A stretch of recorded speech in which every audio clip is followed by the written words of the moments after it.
Welcome to this episode of Athletic Training Chat. In this episode, Malcolm and I sit down with Sheldon Wagner to talk about everything from concussions to the different things that he's seen along his way, going from his undergrad to grad school to working in the clinic to ultimately ending up at UW-L, where he is currently. We talked about a really interesting implementation that he had with trying to get impact testing into the La Crosse community and just kind of the struggles he had with that, which now seem like they would be kind of a no-brainer when it comes to concussion and just how important it is to get people tested and have a baseline, and then also to have more objective measures in terms of getting people back.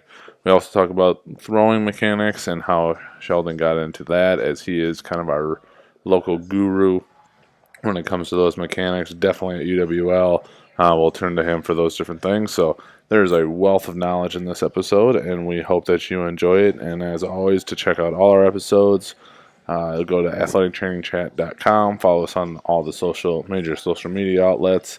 And again, enjoy this episode.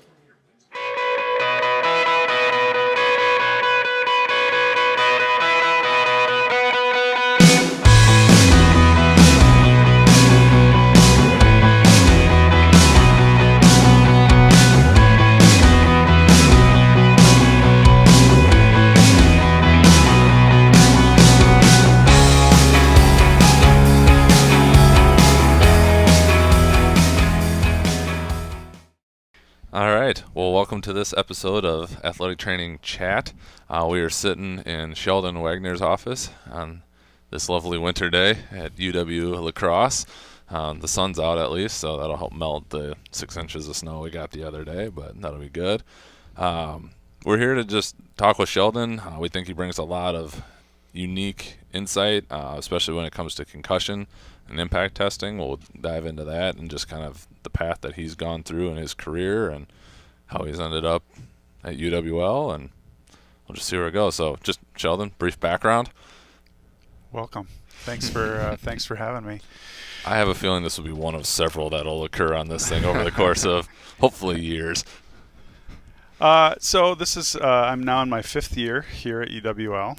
I'm finally starting to feel like I'm getting some traction here, as understanding a different workplace. Before here, I was at Gunderson Sports Medicine, which was for a while Gunderson Lutheran Sports Medicine and Western Wisconsin Sports Medicine. I didn't even know it went back that far. Yeah. Oh. So this, like I said, I'm finally. I feel like I've got some traction here, and I've in my time here I've had a couple different sport assignments, and so now I'm settling in with the softball program and with the volleyball program, and that's been really nice to have some stability that way and kind of get some programs going. At Gunderson, I was there for 18 years in a full-time capacity. 15 of that, my last 15 there, was with Viterbo University across town here in La Crosse. And from the time that I started there, we had 7 sports. To when I left, we had 17. So there's a remarkable amount of growth within the program. And the corresponding athletic trainers. Yeah, absolutely zero growth in that vein. And so that was brought about its own set of challenges. But so we went from about 120 athletes to over 300 by the time we were there. So there's a lot of growing pains that go along with that, but a lot of opportunities for learning how to manage larger groups and standardize forms and techniques, and bring in students to help with some of the workload, which was really, I think, beneficial for them and for us. Prior to Viterbo, I was out at Tomah High School in Tomah, Wisconsin. I was their first full-time athletic trainer. That was a really great learning environment for me from a self-maintenance standpoint. You get to kind of see what works and what doesn't, and your skills in some of the acute care get really hammered out pretty quick. As far as, again, you're managing several 100 student athletes, and from grades 9 through 12, and that was a lot of fun. I still have a lot of great memories of my time at Toma, and still run into folks around town here that I worked with there, both as student athletes. And now I'm going to, kind of age myself. My son, who's a freshman in high school, one of his buddies is the son of a surgeon that I took care of when he was at Toma High School. So, and I did the math the other day. This is my coming up 25 years as a certified athletic trainer. I've also I've got a strength and conditioning specialty, and way back when I also did an EMT basic class over at Western Technical College here in town. Never got a chance to really use that, but I really enjoyed the opportunity to kind of speak the language with those folks and kind of get on the same page, and that really gives you a great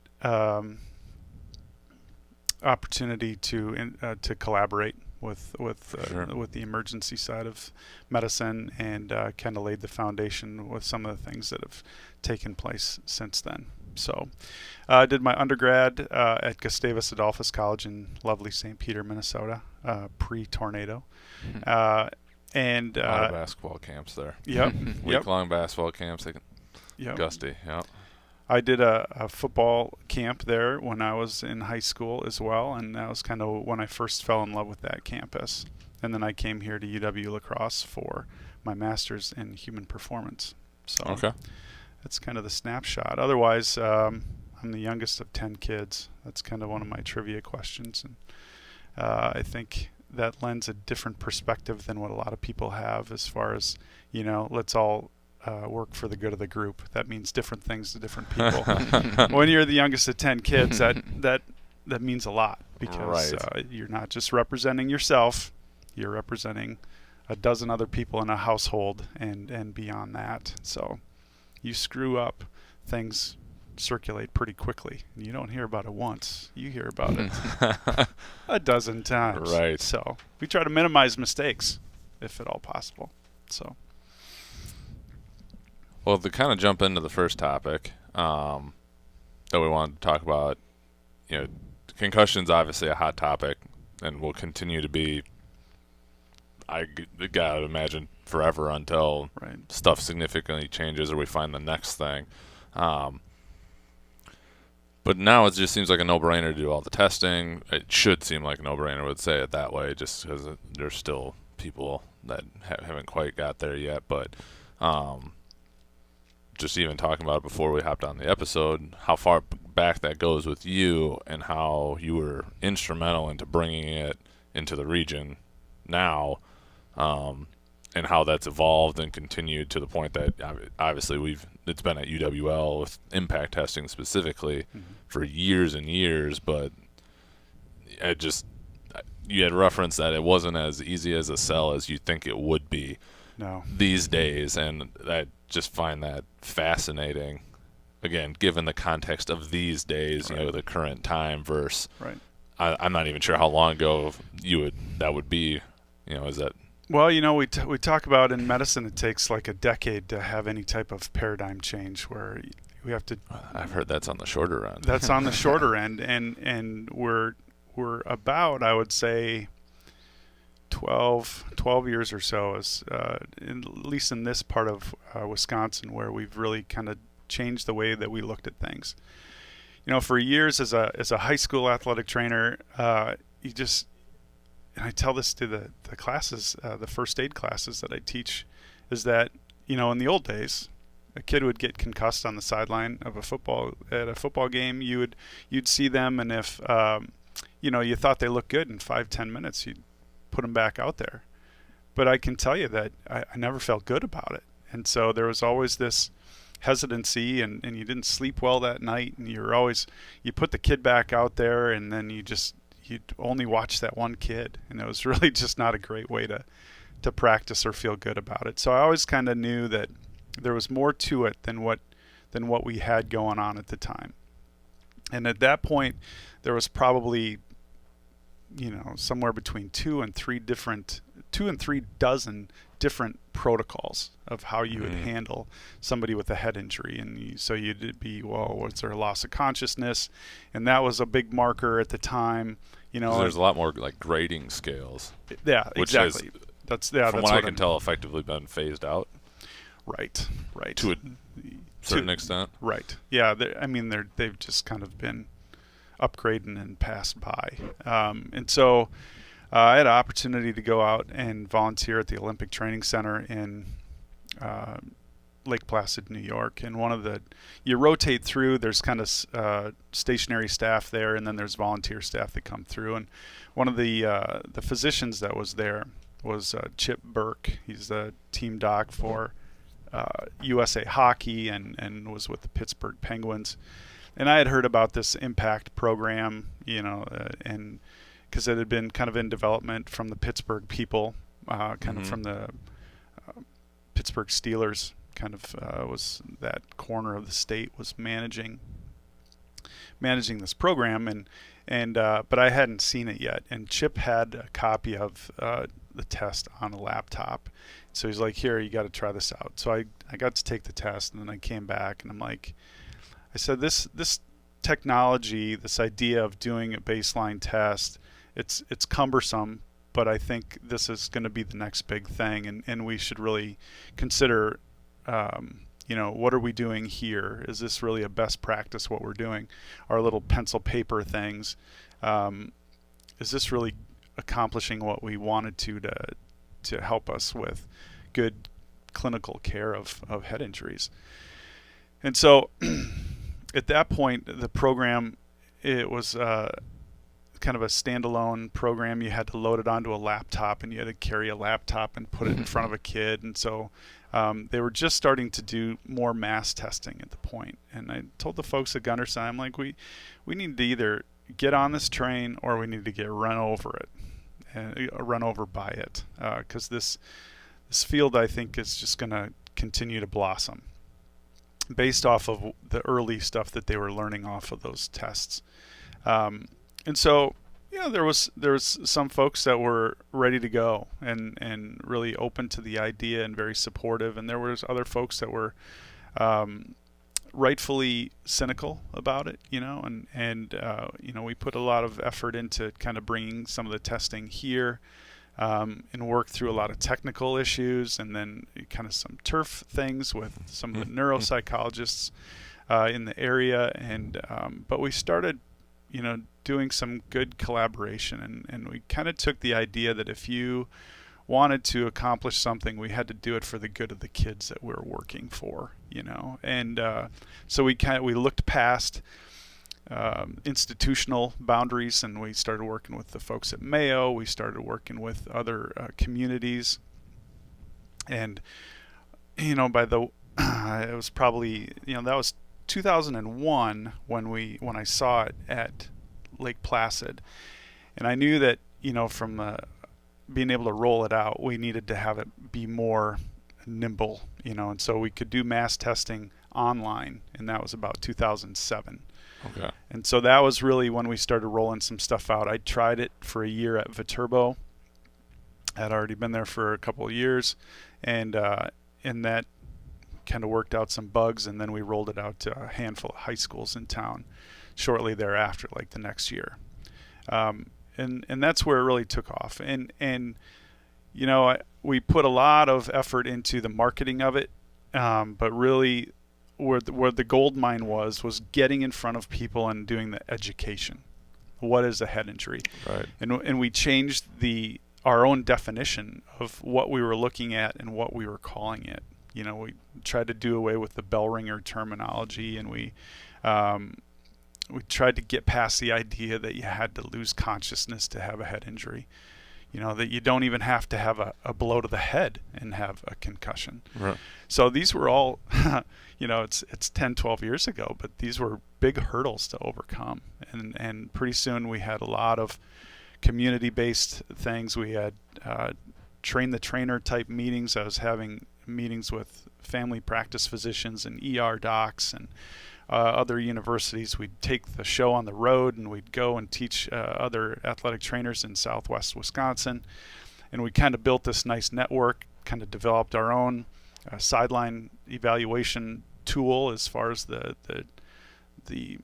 what did we want to include in that. And that really, the genesis of that form that we've used now kind of since day one we've had new versions and iterations of it, but that came after the SCAT 1 and before the SCAT 2, and it really turned out to be most of what's on the SCAT 2. We still maintain use of that, and I've actually had places from across the country somehow find out that we were using that at the time, and they say, hey, what do you think, could we use that? I'm like, yeah, send me your logo. You know what, the formatting's a disaster, so you send me your logo, I'll send you the file with your logo on our form, because it's about accomplishing what we needed to accomplish. It wasn't about making money or making Gunderson look good. It was about how do we communicate this information the best way that we could, and this is before all the fun apps came out. Right. So a cheap old triplicate form that had eval stuff on the front and education stuff on the back is in triplicate, so that the athletic trainer that was doing the eval could directly communicate that information to the ER doc, and then that ER doc could send that form along to the family practice doc. So it's a consistency in the message, because how many times did we look stupid as high school ATs where we felt awful about this kid that's not really doing well? We send it to the ER, and 4 hours later when they finally get seen in the ER, they look fine. Mm-hmm. And the doc's like, why are you here? And, right. and the parents mm-hmm. are like, I don't know, why are we here? It seems like they're... But then 4 days later, when the kid can't sit through a day's worth of school, all of a sudden, we're starting to kind of get that roundabout idea that we're dealing with something bigger. So the program blossomed, and now we've kind of come full circle. We went to NATA this last year, and there's a discussion about, how beneficial is it to do this baseline testing? Mm-hmm. And I think it is. I think when we look critically at it, it's beneficial in some settings, but perhaps not all. And the testing has evolved, and we've got other things that we're doing in addition. The King Devic testing, our best testing that we've modified for what we do here, and I think that's going to be the answer for the next decade. Is we're just going to keep kind of fine tuning and tweaking. The sad part about it is after all this science and advancement and technology and helmet stuff, is that we're still not anywhere closer from changing the physics inside the skull. Right. Mm-hmm. So the problem's not going away, but I think we're doing better at identifying, and also what we can do at least to get people on the best path that we know at this moment in time. In 5 years, we're going to look back and we're going, boy, were we stupid. So that's the great part about staying true to the work and continuing to just have an open mind and keep looking at all these different layers of care that you can provide, is that you're doing the best you can with what you have at that time.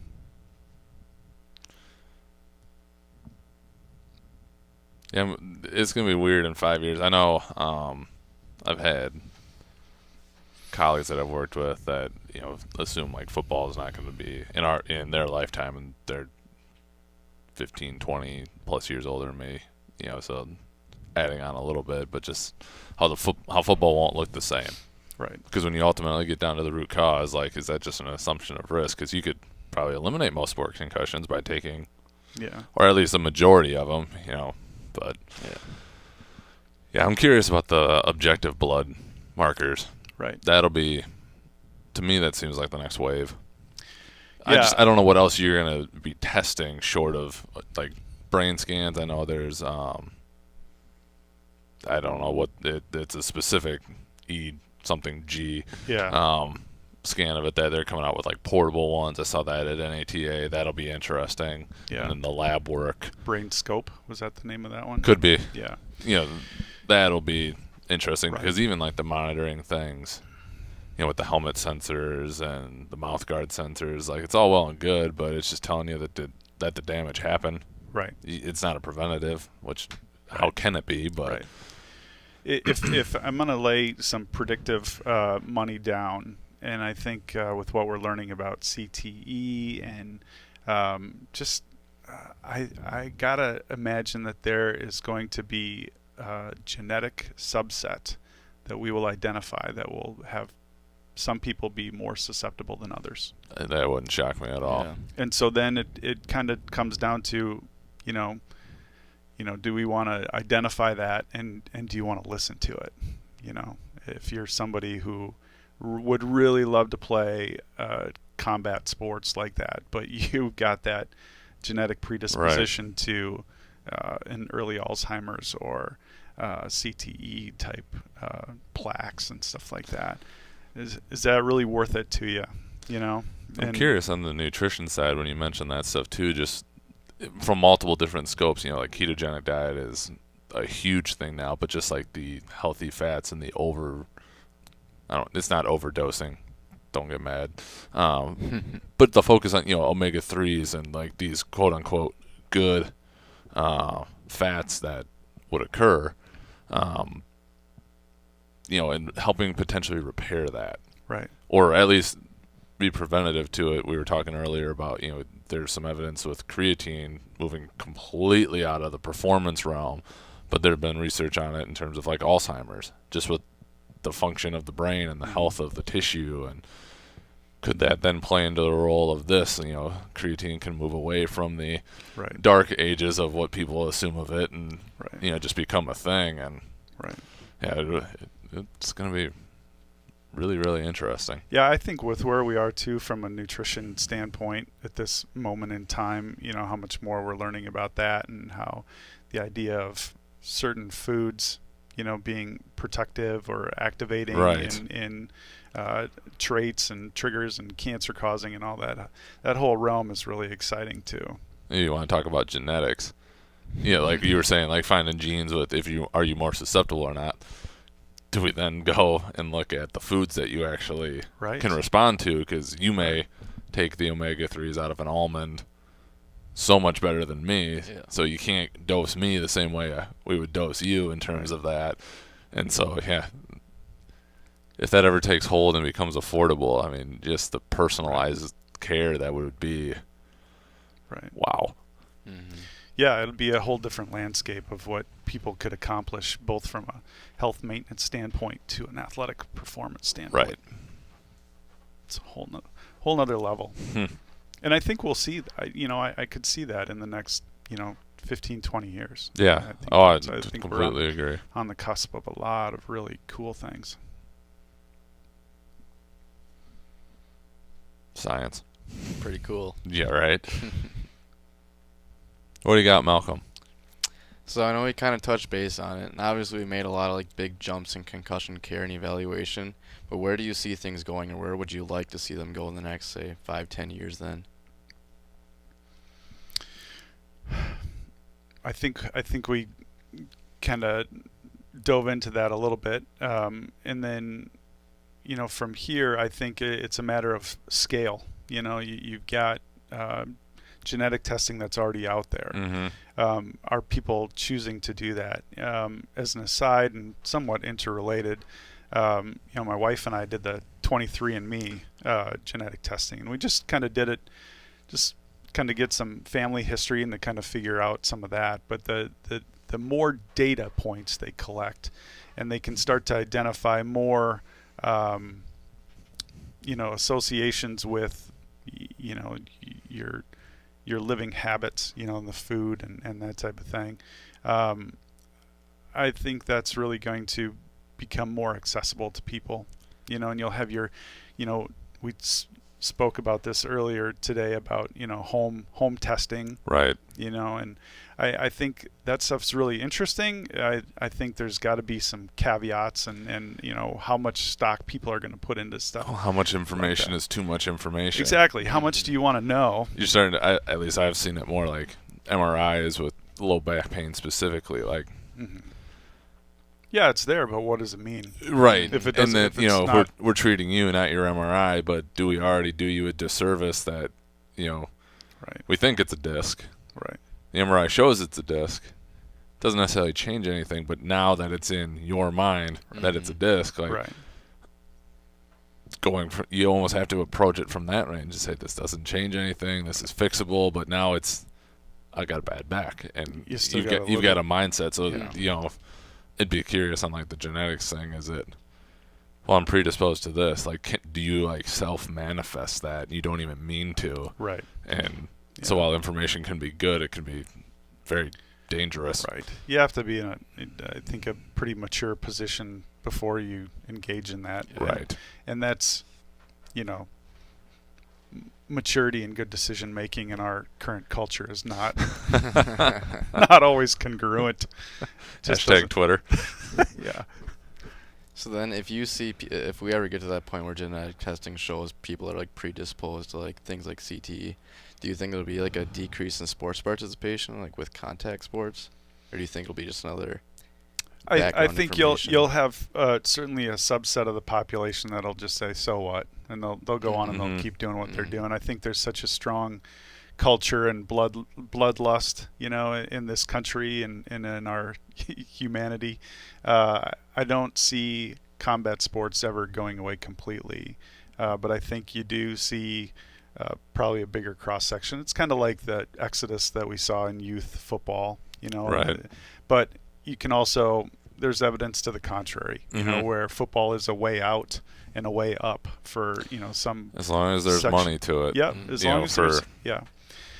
And if it keeps kids engaged and going to school, and if it's the right carrot, which it's a little bit of an ironic juxtaposition of, an athletic endeavor that can endanger your brain, but it's the tether that keeps you in an educational setting. Yeah. Isn't that weird? That's some weird, like that could be some weird ethical dilemmas down the down the line. Right. And we look at all of these extracurricular activities that are now kind of almost becoming, is it the carrot or is it the thing? Is that why people are going to college? Right. To be able to play at the next level and have that competition and that experience. And, that's a lot of value judgments, and I think it's good that people have the options, but I think we can't look past the inherent risk of a lot of these things, and we've seen this in some of the college kids that come in here, even at the Division III level, that, in youth athletics. Well, that's a whole nother topic for another day, but sounds like another episode. yeah, we could talk about chronic injuries and the overuse things and sports specialization. Right. So, as a personal parenting mantra, I mean, my wife competed as a collegiate gymnast at the Division III level, and I've been around athletics all my life, but we've really kind of taken the idea that, we want our kids to explore, and we want kids to learn how to move and how to be active and healthy and have a good diet. And then wherever their passions take them when they get to start making their own decisions, so be it. That's fine. We have the kids doing swimming and gymnastics and ball sports and independent sports. And so you can there's so many options out there. But then there's also that concurrent pressure to push into a specialization. And, there's also a certain level of insanity somewhere in there. And unfortunately, people cross into it before they recognize that they've found the precipice that they're going to fall over. Right. Whether you're talking about youth basketball, hockey, wrestling,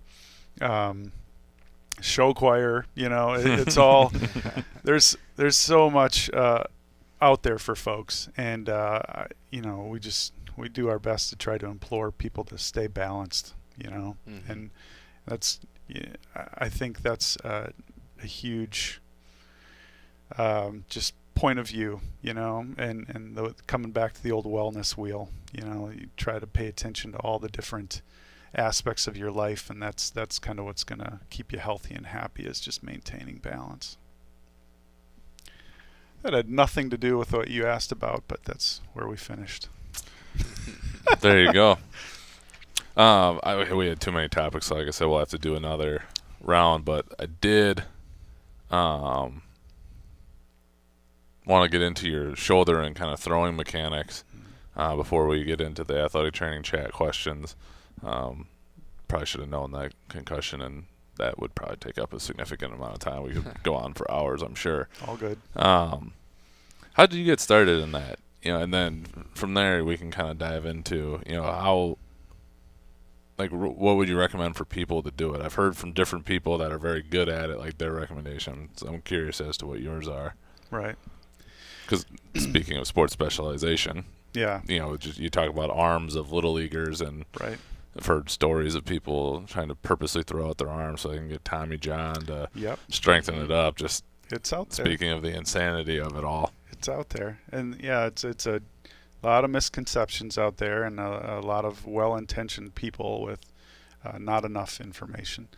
I've always loved baseball, and I was a dreadfully bad hitter. And so my career in baseball as a player ended appropriately early. And then when I got to the sports med clinic, we had a few folks that specialized in that area. And some of those folks left, and so there was a void Nice. in our ability to provide those types of services. So I just kind of started looking into it. I attended a few conferences, kind of learn more general about the topic, and then kind of bone up a little bit on my own shoulder and elbow knowledge. And there's some great conferences out there. The ASMI group out of Alabama was one of the first conferences that I went to. And then, nowadays there's all sorts of websites and apps and things that you can utilize for tools. But that was kind of the genesis of it. Myself and a couple coworkers went to some conferences and kind of started digging into it. And since you get books and you just start paying attention to the topic. And I'm not, with a family now, I don't follow, the major leaguers quite as much. And so a lot of folks will kind of ask specific questions about that. I'm like, I can't always speak to those specific references or, but I think it's been beneficial for me to kind of, in the setting that I was in, where I got to work with some youth athletes, kids as young as, 8 or 10. And I think to do justice with that type of a service, where you're looking at kids' mechanics, you have to kind of look at things from a developmental standpoint too. And that's when it's been kind of great to have kids at home too. It's like, I'm going to teach my kids how to throw left-handed, and, or hit left-handed. It worked to a point. I had one left-handed hitter, but no lefty throwers. So I try and teach mine to shoot with both. Literally come down the court and pull up with either hand. Right. Well, and that, again, let's go back to the idea of balance. Right. Whatever you can do with your left, you should do with your right and whatnot.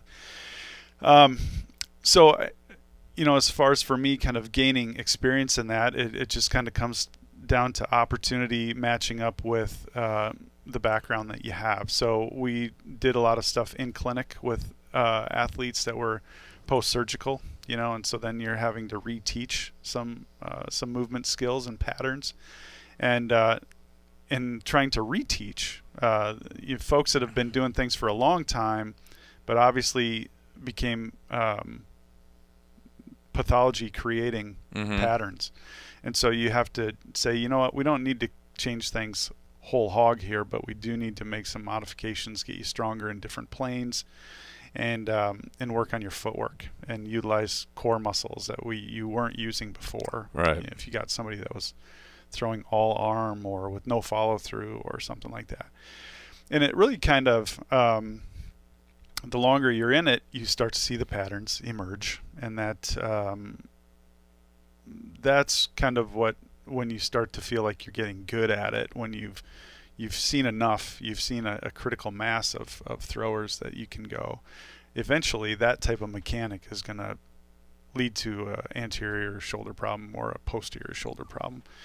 And then I was feeling pretty good about that. And then now the stage that I'm at is kind of where I really started to dig into more about thoracic mobility, and that's something in these last 10 years or so that I've started paying more attention to, and tissue quality. come back to the genetics piece of it. There are some people that just have tissue quality that is superior to others. Right. Joint laxity specifically, or types of muscle fibers and that type of thing.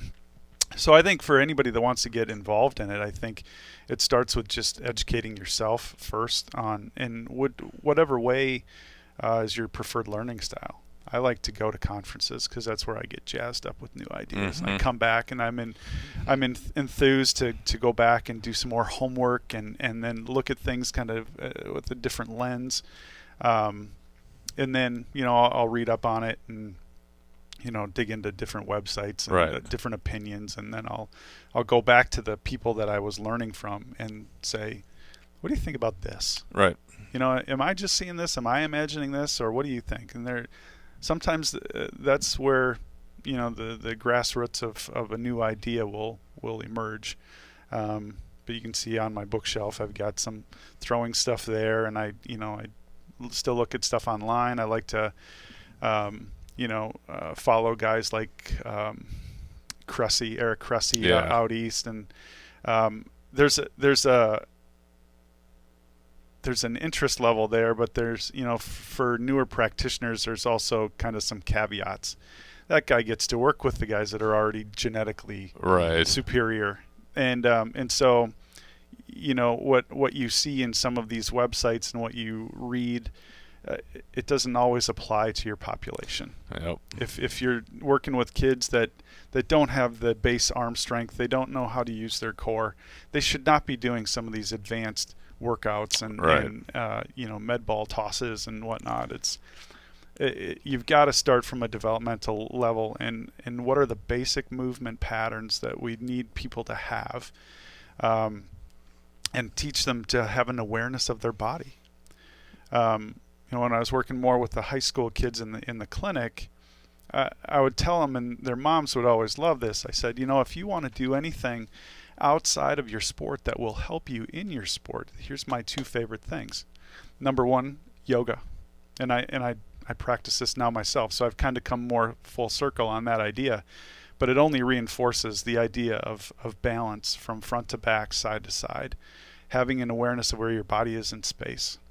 And then for baseball, softball, lesser for other sports, it's ballroom dance. Are you going to get all over this, Malcolm? You're going to go take a ballroom dance class? I won't tell anyone, though. Well, no, there's a lot of different social benefits to it, too. Okay. So, but again, especially kids in the Midwest, that there's a genetic preponderance to the folks that are in this area versus folks in the Latin countries, where dance and movement is different than what we practice up here.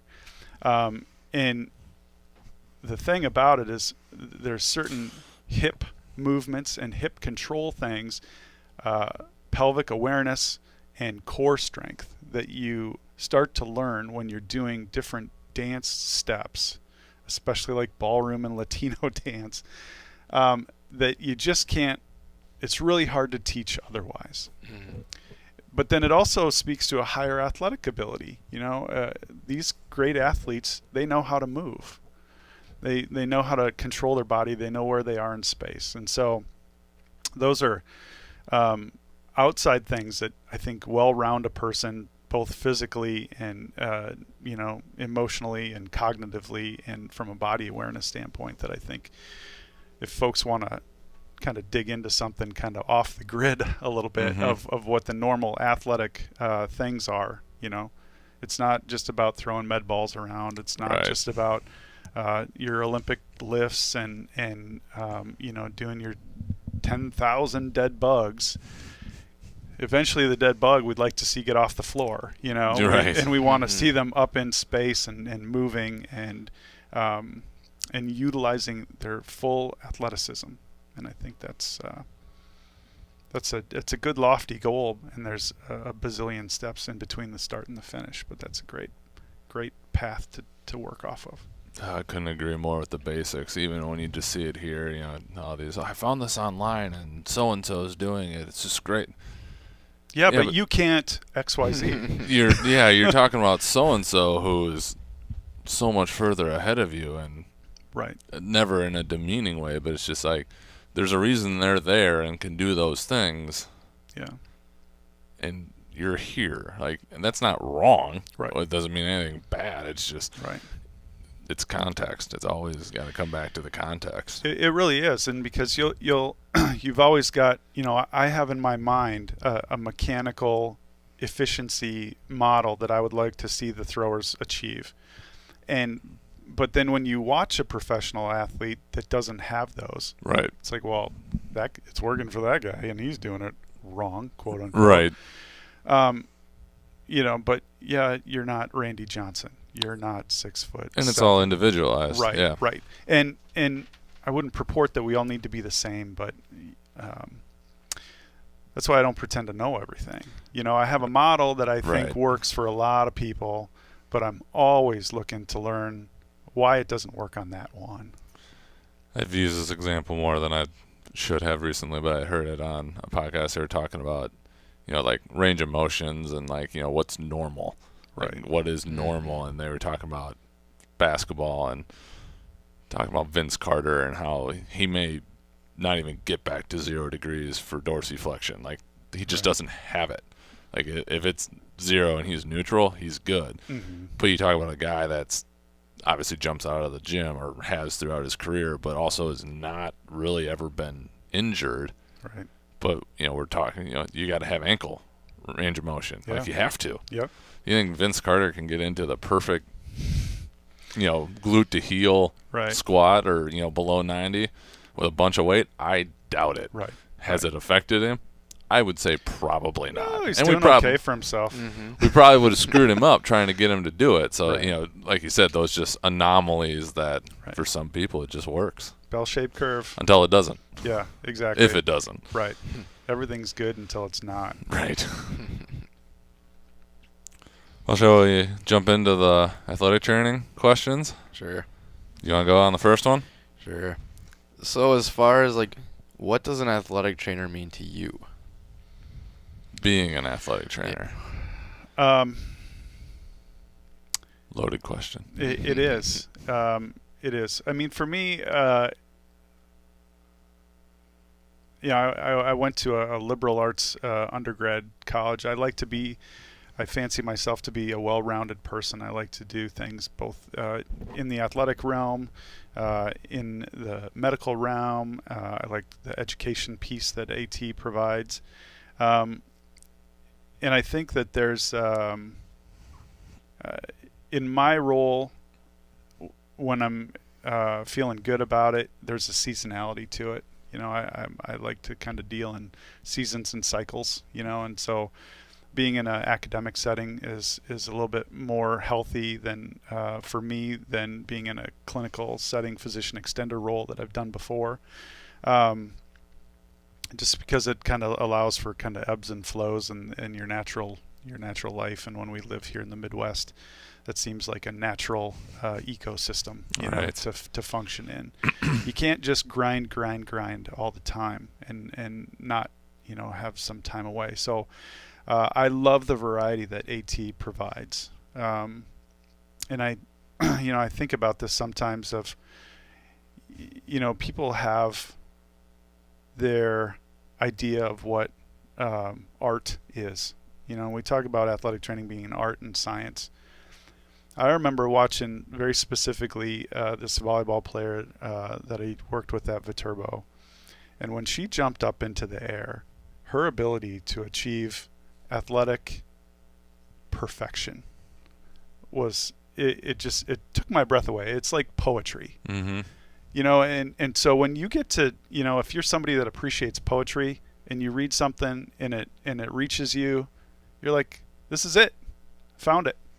And we don't see it every day all the time, but when you get to see artful athletic performance, and that's your dang job, is to sit and get to seek it out, to tweak it, to return it to its natural form. That's very rewarding, and it never gets old. crappy practice times, that's another thing. Those can catch up to Seeing you. as I was here at 5:30 this morning. Right. But if you're doing a good job of keeping yourself balanced with your home life and your work life, and there's our little quote on the wall over there Yep. about the master of the art of Yep. of life. It's a rewarding field. It's ever changing. It's ever challenging. Your interaction with folks from all different walks of life, socioeconomic status, abilities. You can reach a lot of people on a lot of different levels, and so it's been just a really rewarding time for me personally, and I think as a field, I think we're on the cusp of a lot of good growth as well. I think we've come a long way in the last 75, 80 years as a profession. Well, look at that, leading right into the next question. That was well played. Where do you see the profession going in, say, the next 5 to 10 years? And if you want, that could be huge. But if you want to kind of set an example, in an area that you think specifically. Well, we're transitioning to, the academic programs, all going to master's degree level, and I think it's necessary. I think it's going to be uncomfortable, as any change is. Yeah. And we had a lot of. I recently went to an educators conference, and there's a lot of different discussions about, why do we need to be at a master's degree, and there's such a higher expectation now than what there used to be, 40 years ago of what athletic trainers do. The skill sets that you need to bring, both from a hard science and soft personal people skills. Mm-hmm. For someone to be successful in this range, I think there's a much higher demand. And so I think there's a level of maturity that's going to need to be required of people that want to come into this field. There's more, you're in a position of trust. And I think we don't talk about that maybe enough as we should. And there's all the technical things that go along with having a practice in any type of medical field at this point. So there's a lot out there. At the same time, our growth as a profession, with all the different settings that we have available to us now, and that we're kind of showing what the skill set of the AT is capable of, I think is phenomenal. To see us in the performing arts and the tactical professions and working with the military, it makes perfect sense. I wonder if that'll evolve into like residency programs where you're going to have to specialize. Just like PTs where you can go and do different residencies, and doctors, the whole healthcare model, if it continues to grow, are you going to have to go and do like the tactical residency in order to get a job in that, because that's going to be very different than the industrial one where the skill sets can apply, but it'll be interesting if we get to that point. I think that's entirely possible. I think for me, I've always kind of enjoyed being a generalist. I like having my interest areas and whatnot, but I think for folks that really want to zero in on something, those opportunities are blossoming, and then with the usage of internet and being able to sell and share your craft online and get it out all over the world, really, the opportunities are limitless. And I think in these next couple decades, it's going to look way different. Who knows? Way different than what it is today. And so you just have to position yourself for change and be open to it. For sure. All right, so coming from someone myself as a young athletic trainer, what advice would you give to someone if you could, like, earlier on in your profession or as a student?